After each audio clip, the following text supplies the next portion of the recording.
Samantala, bagong PTV charter niratipikahan na po sa Senado. Malalaman po natin ang detalye ng balitang yan mula kay Senador Coco Pimentel. Magandang gabi po, Senador Coco. Magandang gabi, Cathy, sa lahat po ng nakikinig at nanonood sa atin. Magandang gabi po sa inyo lahat and congratulations to PTV4. Sir, ano pong ibig sabihin nito para sa mga empleyado at ng Telebisyon ng Bayan at maging para sa mga manonood po namin? Well, wala sa lahat, yung signal ninyo gaganda just because yung programming ninyo, ang idea behind the new charter is to allow you to modernize, no?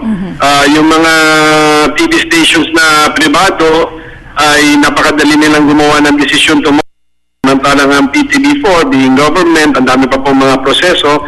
But now we are empowering you to modernize, and then of course, even yung mga pay scale ninyo, mas kaganda na po ngayon. So, overall niyan, I believe that the modern PTV4 charter will lead to better signal, better programming, and more interesting TV, more pleasurable TV viewing by our public watching on TV4. Senador Coco, gaano katagal po ang aming ihintayin bago po talaga tuluyang ma-implementa po itong batas na ito?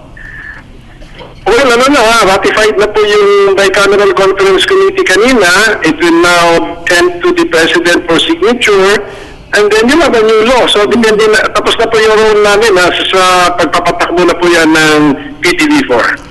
Okay, sir. Meron pong ibang TV station na nag-voice out ng kanilang pagtutol dito sa ratification na ito dahil sinasabi po nila na hindi daw po ito naaayon sa batas dahil nga po government station ang Telebisyon ng Bayan. Kahit sa Kingdom, meron silang BBC, napaka-sikat, trusted, much admired TV station. Ang pagkakaalam ko, ang British Broadcasting Corporation, BBC, public funded po yan. So, actually, nung nag-usap na kami ng fellow senators ko, yan ang nasa isip namin, that should be the model for PTV4.